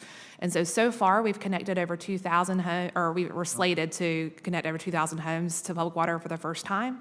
And we're still working on that. So it did require us changing our process. And also, we do give, extra points on our criteria to make sure that we are meeting those needs of our residents in all parts of the state, especially our rural parts of our state. Great. Mr. Volk, you have a final thought on this? Yeah, in North Dakota, we've worked hard with various state partners, federal partners, to meet the gap of those underserved. Not only we do have 4 tribal nations to meet those needs. There are other places in the state where, just like you described, where there is limited water, limited sewage. Even in this day and age, it's crazy. And yes, those should go close to the top. Thank you. Thank you, Mr. Chairman. You're welcome. Thank you. Senator, glad you could join us. Senator Capito, and then I'll have a question or two, and then we'll wrap it up. Senator Well, Capito. thank you. Yes, thank you, Mr. Chairman, and thank all of you for being here today.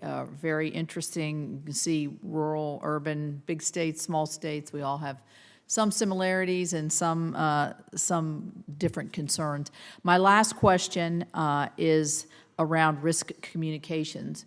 We had an incident in East Palestine, Ohio, where there was a train derailment and great concern expressed by me and many others about the impacts in our water, in the water systems of the chemicals that were being carried, hazardous materials that were being carried in the train, how it was handled. And one of the things that, and we had a hearing on it, and one of the things that came out of the hearing was the risk communication, not just EPA, but I'll use EPA in this case because you all deal with EPA.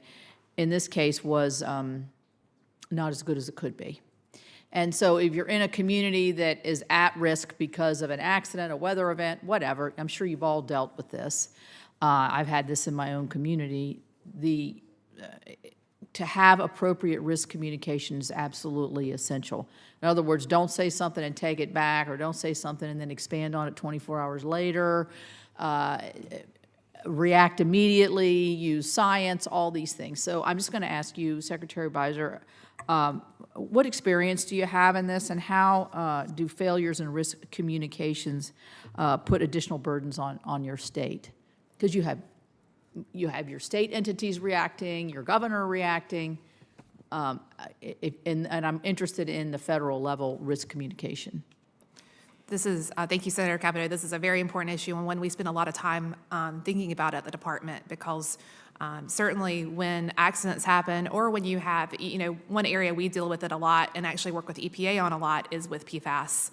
Because as residents get testing on their drinking water wells and find out that they have high levels of PFAS, you want to make sure that you're providing folks with actionable science-based information. giving them what their options are, and making sure that you're consistent, as you pointed out. We try to spend a lot of time in advance thinking through what questions that residents will have. Sometimes you don't have as much time as you pointed out with East Palestine, but we maintain web pages. We answer calls every day from residents who are concerned about these issues, and certainly work with our state, fellow states, local partners, and our federal partners in EPA to make sure that we have a comprehensive and whole of government approach to ensure that no matter where they call, they get the same answer. We want to make sure that there's consistency across agencies. Right, I think that's really important, particularly with PFAS. You see it in the media all the time, different types of reports. And EPA has not set the drinking level, which I've been pressing them for probably now 3 years to do this. But they did set a level that's untestable. So if they come back with a drinking level that's higher than the level they put out last year that could have some risk to it, here you have confused messages to people who find this in their water systems. And so we got to get this right. And so I appreciate what you all do every day, because I know you're dealing with it with all different kinds of maybe possible contaminants and other things that happen. But the general public relies on you to make sure that the information that they're getting is not just accurate and timely, and you're relying on other people to give you information. So I think that's an area that we really need to stay on and be as vigilant as possible. So thank you all very much. Thanks for being here. Thank you, Senator Capito. I have one last question, and then we'll wrap it up. Ms. Powell, this one's for you. Bipartisan infrastructure law included, as you'll recall, some $15 billion in funding for lead service replacements. Many districts across our country have been busy this year creating service lines, line inventories, and assessing what kinds of problems exist in their respective areas. Has your water district been able to assess bipartisan infrastructure law funding to meet your obligations to replace lead service lines? And what are the challenges you're experiencing as you work to address this challenge? Thank you for the question, Senator Carper. And as I shared in my testimony, I'm happy that part of our progress is receiving some projected funding for our lead service line inventory and replacement work. Our lead service line inventory work is underway, and we're developing a comprehensive program so that when we have that data, we'll be able to help those that have lead service lines remove those lead service lines. We believe that most are on private property. As we've been going through this process. So there will need to be policies to make sure that it encourages the removal of lead service lines on private property that we don't have access to. There also needs to be the funding in place to help those customers with that cost as well. So happy to report progress. We are projected to receive funding, and we'll look forward to applying for more as we know more. All right, thank you for that. As we prepare to close, I'm going to give each of you maybe 30 seconds, if you will, a closing thought you'd like to leave us with, and then we're going to get ready to go start voting. Mr. Volk, closing thought, please. Yeah. Chairman Carper, Ranking Member Capito, thank you very much for letting me speak here on behalf of small and rural systems. These systems, and I can speak on North Dakota, they do a great job day in and day out. A lot of them on, like we talked, the shoestring budgets and limited staff, but they do a great job. And I want to just put a shout out to all those that work with the systems, because sometimes in the water business, when you make the news, it's not for good things, and that's a shame. They do great things every single day for the residents of not only our state, but the nation, and that profession should just be elevated to of the highest levels. That's what I want to end with, recognizing those folks in the trenches. Good. Thank you. Good. Most appropriate. Ms. Powell. Thank you, sir, and thank you again, Senator Carper and Ranking Member Capito, for having me here again. I always learn something when I come. What We do too. What I would also leave the committee with is the need to focus on workforce as well. We can talk about all of the funding we need for the infrastructure, but without having the people in place to maintain that infrastructure, to protect those millions of dollars of investment, we'll be putting money into, and not being able to maintain those investments. So thank you, Senator Capito, for your focus on workforce as well. And I just want to say thank you to Team H2O. All right, great. Thank you. I would say before we turn to Ms. Beiser, I mentioned to Senator Capito in an earlier conversation, during the month of August, we're in recess, which is unusual for us to be out for a month. And I spent part of that time just covering my state, my little state, and visiting a lot of businesses, large and small, and nonprofits and other entities. And the question, I'd always ask 3 questions of them. I'd say, how are you doing? I'd say, how are we doing, our congressional delegation, the federal government, state government? And what can we do to help? I can't tell you how many times people said, what we need is folks who will come to work. We need people who are trainable, who have a good work ethic, will come to work, will learn how to do jobs. We have lowest unemployment rate I think we've had in years. It's about 3.5%. My last time I checked out, I think we have about almost 9 million jobs open right now that we're trying to fill. We've got about 5 million people that are allegedly looking for work. And one of the challenges for us at state level, local level, federal level, is workforce challenge, making sure we have the workforce with the skills that are needed in all kinds of jobs, including some of the ones that we're talking about here today. It's critically important. Ms. Weiser, please. First of all, thank you for having me here today to talk about this historic investment, but thank you for your leadership in making that possible. I'm going to continue the theme, but with a slightly different take, which is the workforce development as it relates to state capacity to handle our job. The grants that we're giving out boomerang back to us in the form of permits, and we are facing an unprecedented level of retirement. To give you an example, a third of my department can retire in the next 5 years, but we have a 24% vacancy rate for engineers. Who are the ones. Say that again, how much? 24%. And you can ask any colleague of mine throughout the country, they're going to give you similar numbers. This is a major focus across the country. Categorical grants from Congress make up 25% of my entire operating and staffing budget, and they've remained stagnant.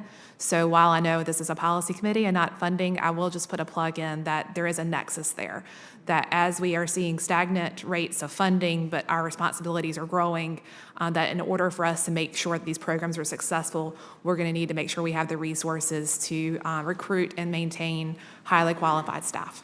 All right, thank you. Thank you. We've been joined by Senator Kelly. Stretch this out as long as we could, pal. And you're just in time. We're about to close this down. Go right ahead. We're glad to see you. Oh, so I'm the last one, Mr. Chairman? Yeah, you're worth waiting for. All right. Well, thank you. Thank you for waiting, and thank you, all of you, for being here today. It's important hearing. Secretary Beiser.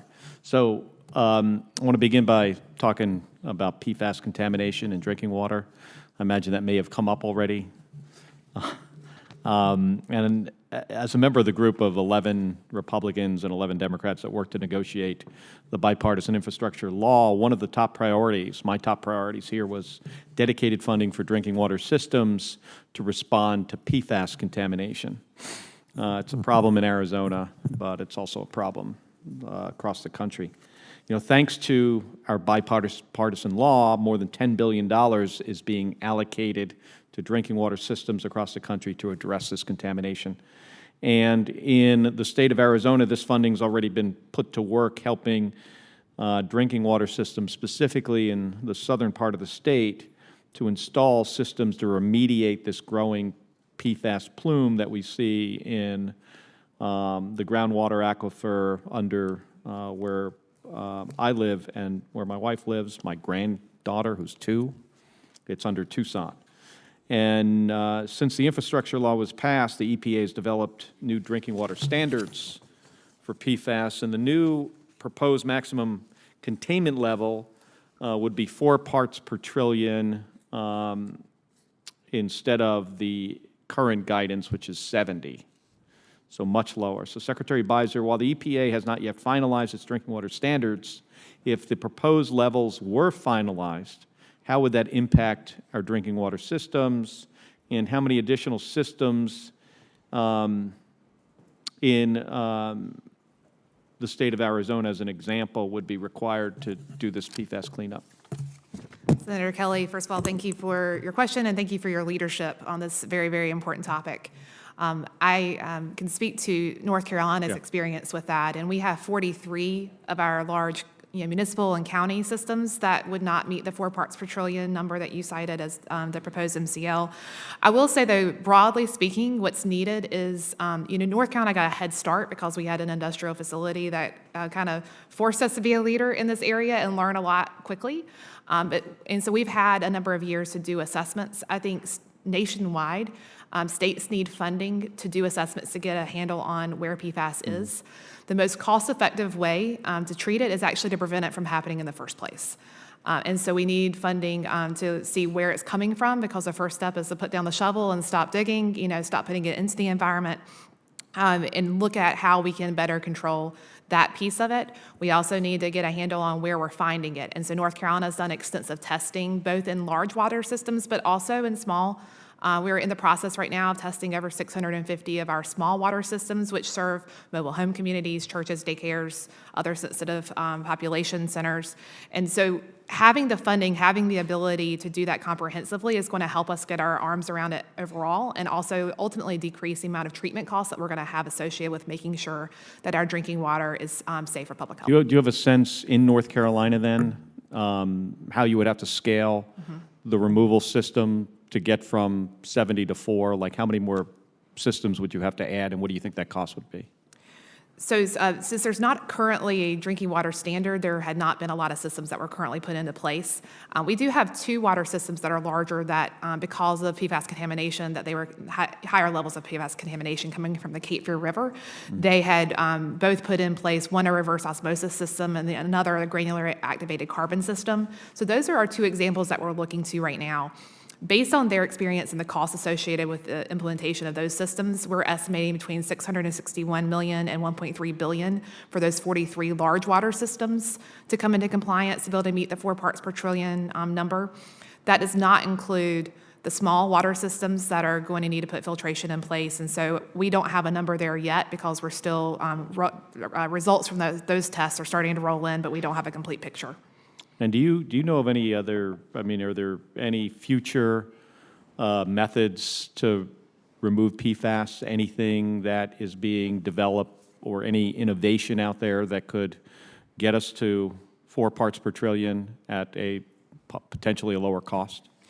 Sure. So the reverse osmosis systems and the granular activated carbon systems are the 2 most commonly and very efficient measures that we have available to us today. I know there's a lot of research and development that's ongoing. I know within our university system, they're looking at potential opportunities, but there are none that are scalable and that I'm aware of that are commercially and available in a widespread fashion yet. But I am encouraged that we have a lot of research and development going. I think we need more research and development, not only on the treatment systems themselves, but also how to assess and treat the spent media associated with those, so that we have the ability to destroy the PFAS and not just perpetuate it within the environment.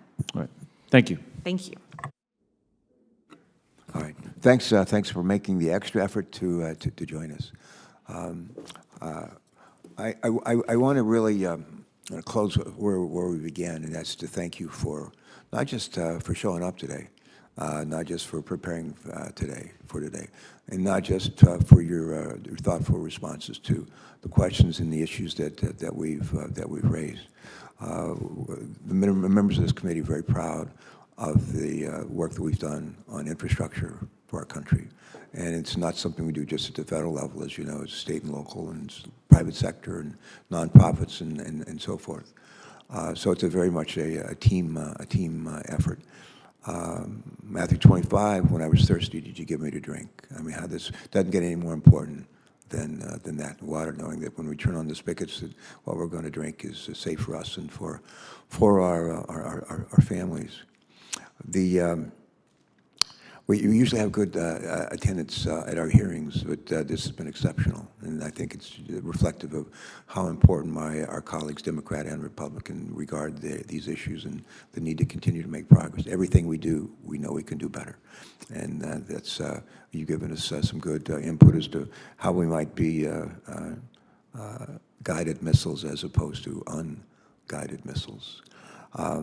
Bipartisan Infrastructure Act made historic investments, as we said earlier, in drinking water infrastructure across our nation.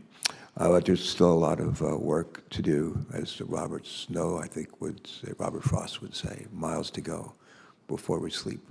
Miles to go before we sleep. Still plenty of work to do. Congress, we have every intention of staying active, remaining active. It's not just enough to write legislation, introduce legislation, vote on legislation in committees and on the floor. We got to do our job as for oversight, and this is that's an important part of our job, and this hearing is part of that oversight. But we want to stay active to work with our state and our local partners to ensure that reliable, safe drinking water remains available to everyone in this country who has it, and for those who don't have it, that they get it. Before we adjourn, just a couple of final items. Let me say to our staffs, we have some wonderful members of this committee, both sides of the aisle. We also are blessed with great staff, and these hearings don't just occur. The staff collaborates, they work together, they pull together. There's thoughtful panels of witnesses week after week, month after month, and today's no exception. But this is one of my favorite parts of a hearing. I get to ask unanimous consent to enter into the record materials related to today's hearing. And I would add that senators will be allowed to submit written questions for the record through the close of business on Thursday, September 21st, 2023. The thing I like about this is because when I ask unanimous consent, there's nobody here to object. I know I'll get my way. So, hearing no objection, we will compile those questions. I'm going to send them to all of you. And we'd ask that your reply to us by tomorrow. No, by Thursday, October 5th at high noon or something thereabouts. So Thursday, October 5th. And anything else? And I think with that, it's a wrap. Let's say one last thing to our friend from North Dakota. I know you didn't go to North Dakota State, but just to tell your friends out there, take it easy on the Blue Hens. And we're easily bruised and battered, and especially with guys as big as you. It's not a fair fight. All right. Thanks, everybody. It's great to be with all of you today. Take care. God bless.